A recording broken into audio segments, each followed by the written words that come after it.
Luca Ragazzoni del gruppo Cantini Riunite Civa. Abbiamo fino adesso parlato anche di vino, ma il vino si fa con la materia prima l'uva. Ecco, questo vuol dire anche dare valore aggiunto a quello che è il prodotto base, quindi agli agricoltori che producono un'uva di qualità. Il mercato adesso è un po' particolare, lo abbiamo detto, insomma c'è un conflitto in atto. Cosa comporta questo eventualmente nella remunerazione delle uve degli agricoltori? Certo, come hai detto tu, la nostra mission di Cantine Unite è quella di cercare di dare una remunerazione ottimale ai sacrifici che i nostri soci e tutti i soci dell'area del Lambrusco svolgono nel produrre questa materia prima per il mercato del territorio.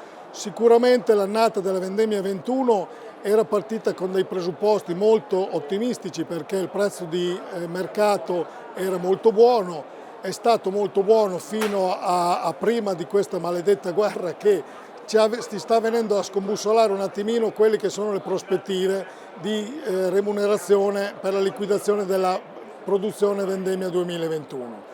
Noi purtroppo, come tutti, stiamo lottando e cercando di mantenere o recuperare quella fetta di mercato che il Lambrusco occupava nell'area della Russia e Ucraina, con tutte le difficoltà che stiamo affrontando, insieme a quelle che sono purtroppo problematiche di aumenti di prezzi della materia prima che noi imbottigliatori dobbiamo sostenere per confezionare il prodotto.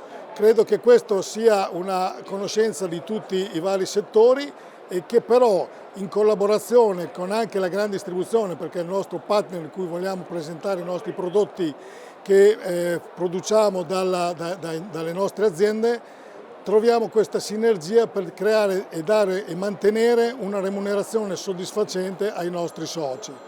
Le prospettive erano buone, siamo ottimisti perché è stato percepito dalla grande distribuzione questa esigenza di riconoscere quelli che sono gli aumenti sui materiali che oggi noi sosteniamo, per cui siamo fiduciosi che la nostra produzione sia ancora remunerativa per questa nostra base sociale.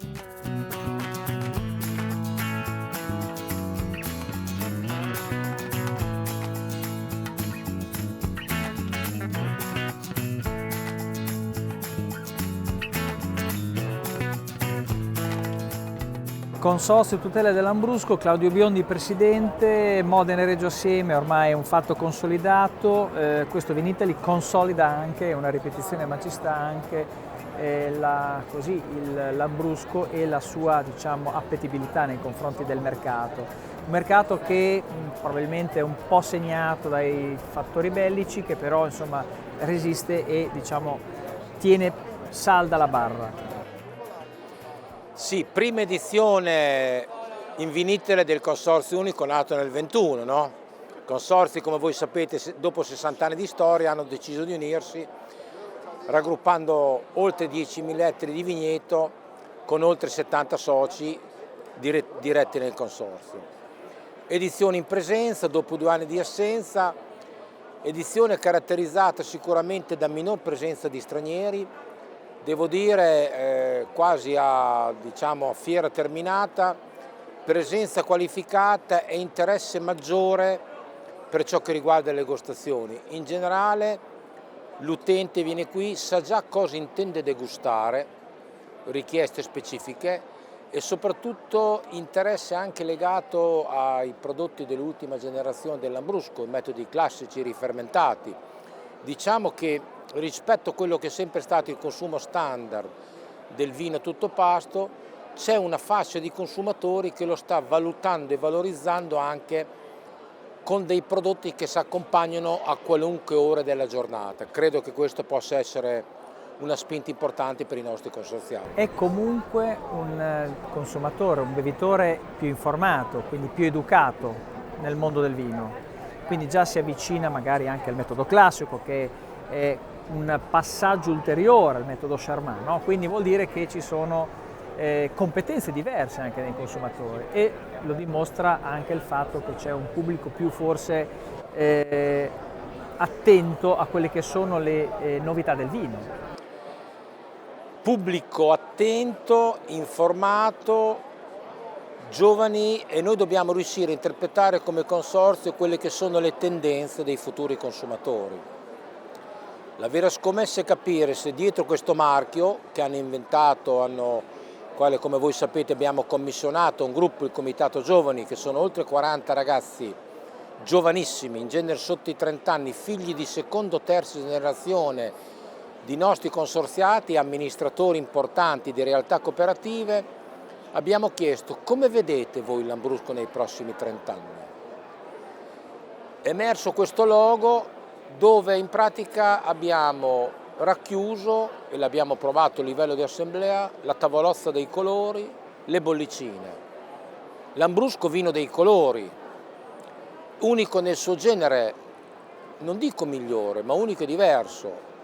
Se lei fa assaggiare a un consumatore un bicchiere di Sorbara, colore rosato, acidità notevolissima, e chiude con un Lambrusco reggiano, il 90% dei consumatori dice non può essere un Lambrusco. In realtà sempre Lambrusco è, e noi dobbiamo essere in grado di valorizzare queste caratteristiche. Lo stiamo facendo a livello di abbinamento cibo-vino. Abbiamo fatto ante pandemia cene importanti in ristoranti anche etnici, no? Per abituare il consumo di vino.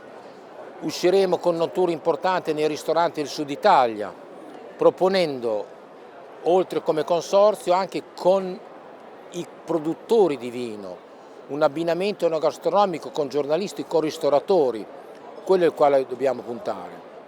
Una nota di colore: lo scorso anno abbiamo istituito il 21 giugno come giornata mondiale del Lambrusco, che ripeteremo anche quest'anno. C'erano oltre 80 comunità collegate, sono comunità di italiani residenti all'estero. Abbiamo fatto un sabato pomeriggio 21 giugno del 21 un brindisi virtuale in 80 comunità presenti in tutto il mondo. Quest'anno riusciremo a farlo forse un po' più in presenza, ma per ovvi motivi sempre virtuale.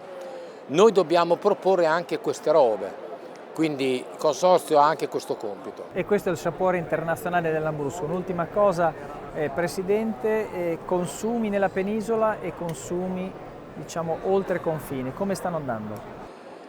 Lambrusco è una denominazione da oltre 160 milioni di bottiglie fra la denominazione DOC e IGT.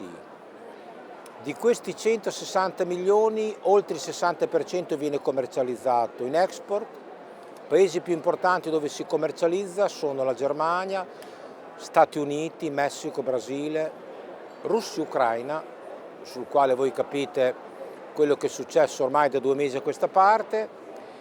E non è il vino più esportato, ma il vino presente nel maggior numero di paesi.